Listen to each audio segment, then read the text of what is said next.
Hello and welcome to the Battleforge PvP replay cast from the last tournament. Today I will start reviewing some of those games.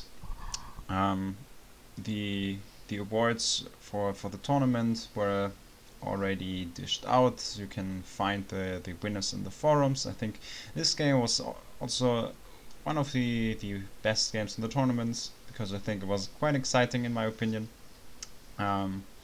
Between the Light and Ultrakool, and let's get into the game and see what happened over here.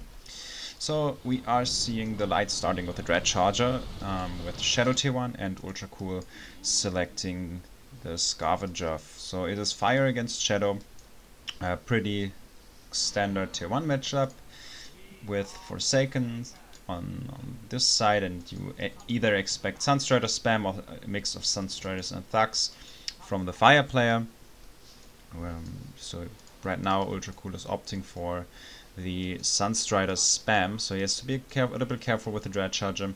Early engagement with that Scavenger, and you can see that those Forsaken are well positioned. There's no chance of getting this eruption in, but the Dread Charger did not get out of position, so it's in a rather equal trade.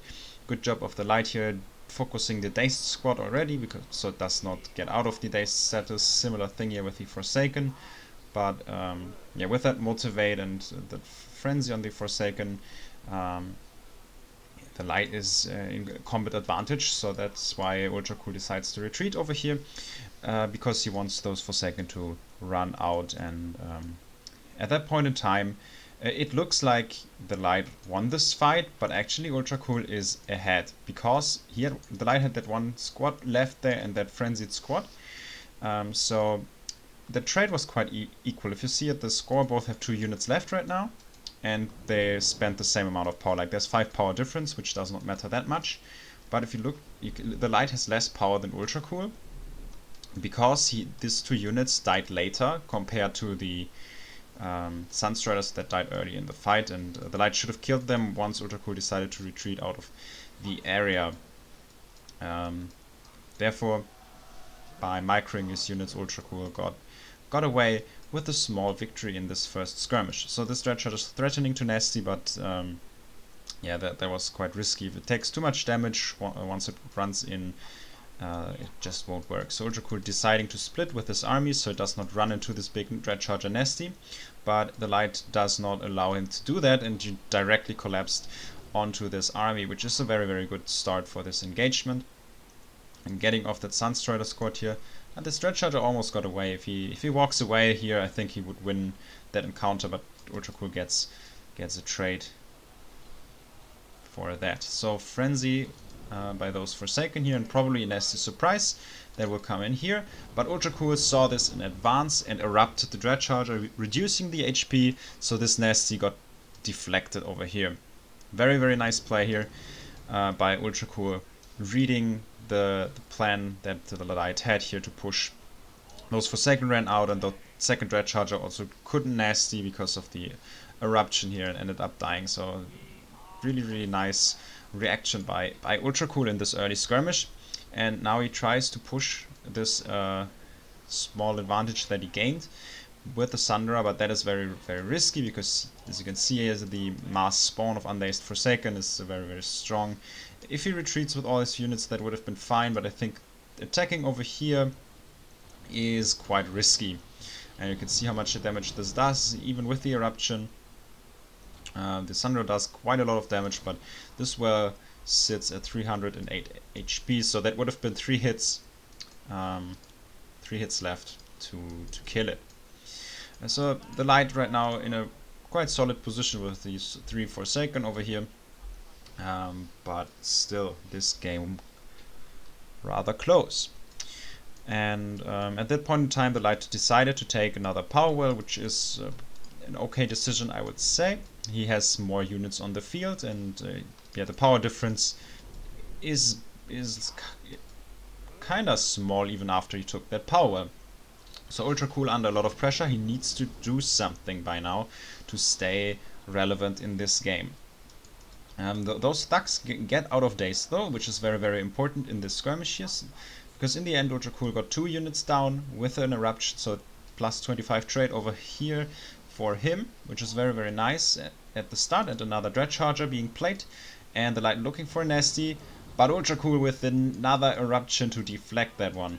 I think that is so beautiful, beautifully played by him to get rid of those big nasties. These units survived because of that, and now there's another Sunderer threatening a power kick. That Frenzy here a little bit too much invested, so he needs to play Dread Charger and soak that up at some point in time to get more threat onto the Sunderer that could move down to the main base right now. But yeah, in the end, still it's a decent trade for Ultrakool, so it depends on what he wants to do. So he waits up until these guys run out, and then erupts those two Forsaken here to knock them back and get access to the power well. Dread Charger aiming too nasty, but another clutch eruption over here to get this one low. So these Sunderers survive, and more importantly, this Sunderer, he gets out of daze. And right now, these two are hammering down onto the power well and ended up destroying this. This was a very, very nice power well kick against the odds, I would say. The light had a very, very solid position, but those clutch eruptions by Ultrakool were very, very, very nice. And yeah, that kind of brings him back into the game, because that power well did not give 100 power back. So in the end, Ultrakool at an advantage. He just needs to deflect this incoming attack, but since there's a choke point over here, he can use eruptions quite well to get value of that. So thugs are being played over here, archers getting traded. Yeah, single frenzy. I think that was a little bit too much, because those thugs would have died anyways. But in the background we can see a tier 2. So the light trying to push aggressively with the remaining tier 1 units that he has, maybe trying to activate frenzies here, so Ultrakool ends up spawning more units, which delays his tier 2. So that is what's happening in the end. The light trying to stay up in tempo using the Mountaineer. Since the units were over here invested to defend this power well, he walks around the right path and tries to attack the main base, which is undefended.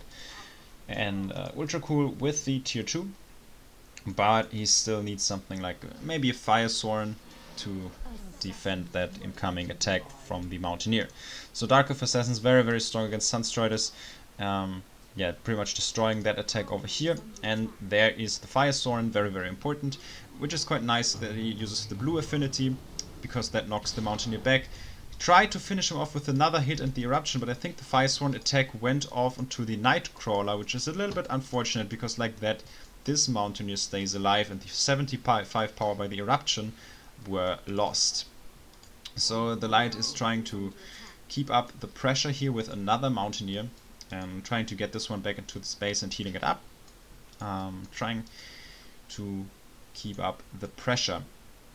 Another Skyfire Drake being played here, and yeah, that is a good attempt to try to pick up this Fire Swarm, because this is the direct counter to the Mountaineer, obviously. But a good job by Ultrakool microing around his units, and therefore he kills the Nightcrawler, and he gets to kill the Dark Elf Assassins as well. So yeah, another freeze here. Both units were CCing each other. Both players were CCing each other's units, and yeah, that power well got repaired. It was quite low. But yeah, with the amount of power that Ultrakool has, it's fine for him to just play a little bit defensively with those units around his power. So he managed to defend this one, finishing it with an eruption and a very, very good route onto that Mountaineer over here, because now it's not in range to attack. Since this power well was damaged from the early attack, the light tried to set up a split attack over here. But with his Ensnaring Roots, he has a lot of time to repair this power well, so clean defense up to this point here. But there's another Mountaineer heading down to this power well. Those units, he tries to heal them up, I guess, but he needs them over there to defend that Mountaineer, and the Light also decided to take another power well at this point in time. And so, yeah, Ultrakool investing his units to punish this. But yeah, this attack, he did not respond to this up to that point. The Skyfire attacked by the Stormsinger and the Dark Elf Assassins, and yeah, trying to block this Mountaineer on the side to slow him down and finish him off. But still no answer to this Mountaineer. The power well did not get repaired, so Ultrakool has the power but did not really react to this. So he somewhat goes all in onto those two power wells, which is quite difficult, I would say, because he needs to destroy two power wells to make up for that one that he lost, because the Light does have an additional power well. Now it's like 2 additional power wells, so yeah, that attack got deflected very well by the Light, even though he had less resources available, and with that it's quite a disaster, and I think Ultrakool realized it and tapped out. So I think that was a very cool game, because the tier 1 between both players was very close, and I think Ultrakool had those clutch eruptions onto the Dread Chargers, deflecting 3 nasty surprises by the Light, which ended up securing him the power well kick in tier 1.